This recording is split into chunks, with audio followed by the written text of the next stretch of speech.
All right, so we are on day 9, stay-at-home work. We're going to finish the reading from yesterday and assign the questions that need to be uploaded to Google Classroom. So we want to get back into the reading. We're on chapter 7, page 63. Here we go. Now, Jonas's group had taken a new place in the auditorium, trading with the new 11s, so that they sat in the very front, immediately before the stage. They were arranged by their original numbers, the numbers they had been given at birth. The numbers were rarely used after the naming, but each child knew his number, of course. Sometimes parents used them in irritation at a child's misbehavior, indicating that mischief made one unworthy of a name. Jonas always chuckled when he heard a parent, exasperated, call sharply to a whining toddler, "That's enough, 23." Jonas was 19. He had been the 19th new child born his year. It had meant that at his naming he had been already standing and bright-eyed, soon to walk and talk, and it had given him a slight advantage the first year or two, a little more maturity than many of his group mates who had been born in the later months of that year. But it evened out, as it always did, by 3. After 3, the children progressed at much the same level, though by their first number 1 could always tell who was a few months older than others in his group.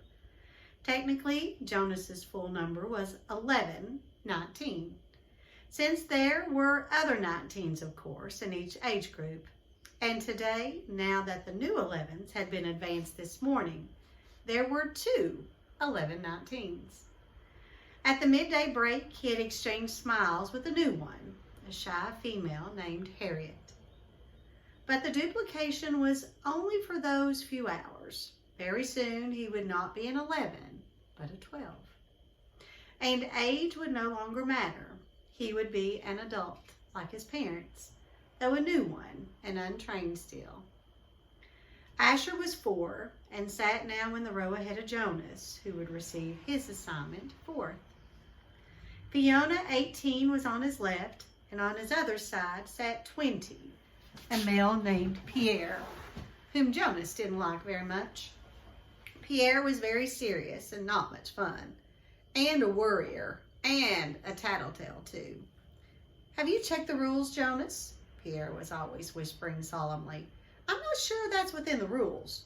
Usually it was some foolish thing that no one cared about. Opening his tunic if it was a day with a breeze. Taking a brief try on a friend's bicycle just to experience the different feel of it.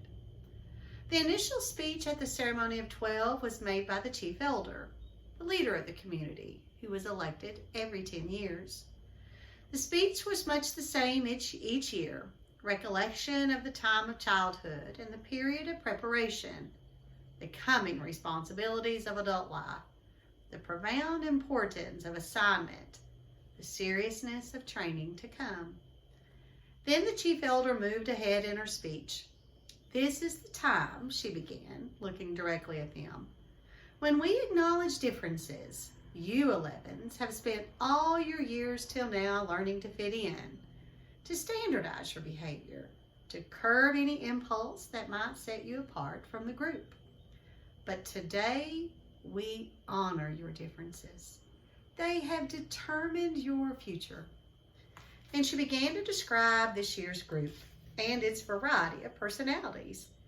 Though she singled no one out by name, she mentioned that there was one who had singular skills at caretaking, another who loved new children, one with unusual scientific aptitude, and a 4th for whom physical labor was an obvious pleasure. Jonas shifted in his seat, trying to recognize each reference as one of his group mates. The caretaking skills were no doubt those of Fiona. On his left, he remembered noticing the tenderness with which she had bathed the old. Probably the one with scientific aptitude was Benjamin, the male who had devised new important equipment for the rehabilitation center. He heard nothing that he recognized as himself, Jonas. Well, finally, the chief elder paid tribute to the hard work of her committee, which had performed the observation so meticulously all year. The committee of elders stood and was acknowledged by applause. Well, Jonas noticed Asher yawn slightly, covering his mouth politely with his hand. Then at last, the chief elder called number 1 to the stage, and the assignments began. Each announcement was lengthy, accompanied by a speech directed at the new 12. Jonas tried to pay attention as one, smiling happily, received her assignment as fish hatchery attendant, along with words of praise for her childhood spent during many volunteer hours there, and her obvious interest in the important process of providing nourishment for the community. Number 1, her name was Madeline, returned finally amidst applause to her seat, wearing the new badge that designated her fish hatchery attendant. Jonas was certainly glad that the assignment was taken. He wouldn't have wanted it, but he gave Madeline a smile of congratulations. All right, we didn't have a whole lot more reading to do, so what I'd like you to do is I want you to make notations on your team talks of questions 3 and 4, because 1 and 2 you should have already done yesterday. So we're only focusing on how are people's assignments chosen, and which of the following conclusion can you draw after reading this part of the story. And then at the bottom there, I told you to put a star because it says what evidence from the story supports the conclusion. So it's very important that we want to make sure that we have evidence to support what we think. Okay, so take a minute, make your notations, and then I'll tell you what your assignment is today.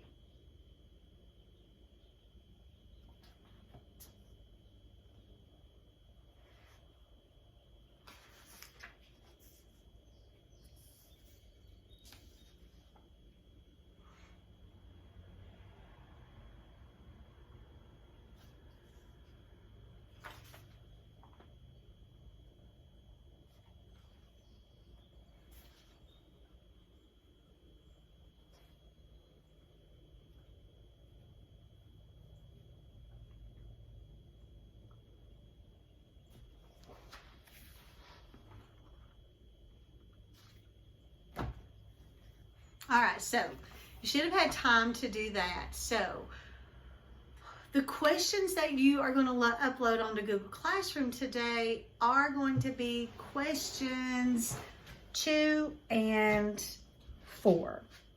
2 and 4 are going to be our big end in mind questions for today. So those are the ones that I want you to upload on to Google Classroom.